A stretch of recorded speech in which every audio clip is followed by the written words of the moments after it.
I'm Dr. Aheisibwe. I'm a gynaecologist and obstetrician. I work with Neocare Clinic and Fertility Center in Bahari. Today we are going to talk about recurrent pregnancy losses, also known as recurrent miscarriages. Talking about that, by definition from the American Society of Reproductive Medicine, we know that a recurrent pregnancy loss or losses are defined after one has had 2 or more pregnancy losses attaining gestation pregnancy. There are a number of recognized causes for pregnancy loss, and these include hormonal causes, medical illnesses, and anatomical causes or abnormalities of the uterus. Starting with the abnormalities of the uterus, there are a number of people that have what we call a biconjugate uterus. Biconjugate uterus has 2 horns, if I can describe. One has a uterus, but it's not in the normal shape. It is, to put it easily for some, maybe a Y shape, that's biconjugate, meaning it has like 2 horns, that's where the word comes from. Then there are those with a unique conjugate uterus, or one that has 1 horn or 1 side, and that means that when they are likely to conceive, the pregnancy may not be carried up to delivery because of those abnormalities in the uterus. There are also others who will have pregnancy loss because the uterus has a septum, has a wall in between that separates one side of the uterus to another. So those who have a septate uterus are also unable to carry their pregnancies to term or to delivery. Now, we have those who have a weak cervix, or what we know as cervical incompetence, because of a number of factors. For some, because they have had a number of operations performed on the cervix, but the unfortunate others have been born with this weakness. Those 2 are unable to carry a pregnancy up to some time. Now, the pregnancy losses of what I have described actually can happen at any time during the pregnancy, but more so in the 2nd trimester and the 3rd trimester, depending on the severity of the abnormality that we have described.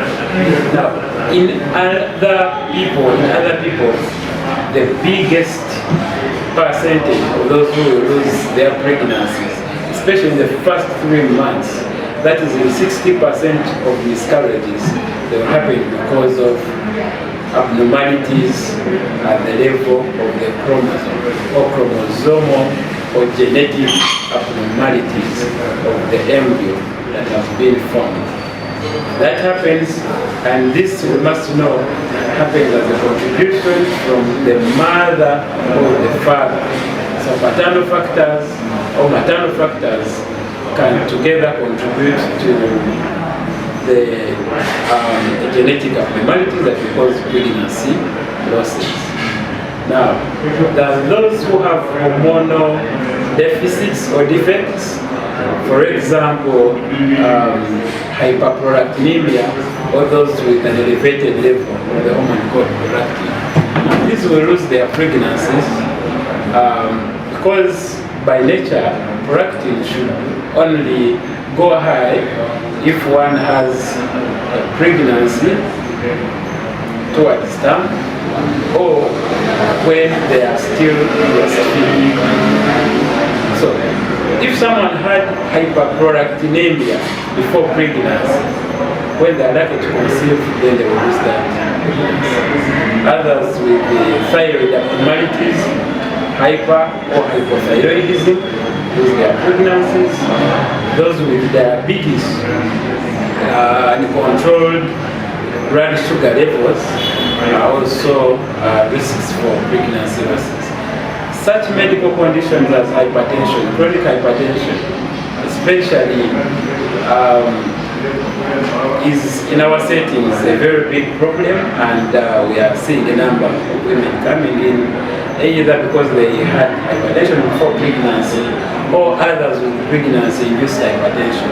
And unfortunately, if not discovered early, those two will lose their pregnancy. Now, I want to emphasize that these problems I'm talking about can actually be treated if one visits their gynecologist obstetrician. Now, there are those with infectious causes of pregnancy losses, malaria, rubella, toxoplasmosis, CMV. CMV is a virus, the cytomegalovirus, and we also know that in a number of people in our settings they will have pregnancy losses. Now, those with blood clotting abnormalities, the thrombophilias, in our settings we have what we call the antiphospholipid syndrome, a little bit quite common. We see such cases here, and they are being treated, they are able to carry their pregnancies to term. So, how can we prevent recurrent miscarriages? First and foremost, for someone who has had two pregnancy losses, as a matter of fact, they have to visit their gynecologist and obstetrician to initiate investigations and start treatment if the cause of the pregnancy losses is discovered. That is where we start from. If it is diabetes, it should be treated before one conceives. If it is any abnormalities at the level of the hormones, they should be corrected. If it is an infectious process, it should be treated. So at New Care Clinic and Fertility Center, we offer services to treat those who have had recurrent miscarriages. The investigations that we do range both imaging and laboratory investigations. Under imaging, we're able to do the normal abdominal pelvic scans, we do transvaginal scans, HSGs, hysterosalpingograms, and sono HSGs. Those imaging investigations can help us identify those who have abnormalities at the level of the uterus or the anatomical abnormalities. Then the laboratory investigation, we're able to perform tests for all the infectious causes of pregnancy losses. The malaria, the cytomegalovirus, the CMV, rubella, and those investigations are all available.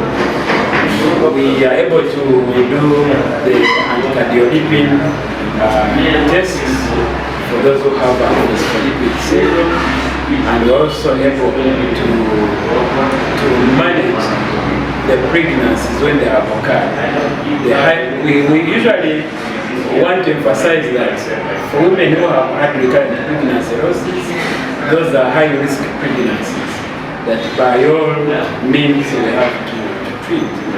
So immediately the women realize they are pregnant, we do what we call luteal phase support and go ahead to give them medicines that will support their pregnancies till delivery. We offer services every day and we're open 24 hours, and there is open consultation with an obstetrician and a gynecologist every day on board, attending to mothers who are pregnant and those who are trying to conceive. So to continue receiving this health information, like our Facebook page and subscribe to our YouTube channel. Thank you. Consider us for infertility treatment sperm testing, artificial insemination, in vitro fertilization, intracytoplasmic sperm injection, gynecology consultations, surgical consultations, minor and major surgeries, antenatal care, laboratory tests, ultrasound scan, and cancer screening. You're watching Aheisibwe, empowering you.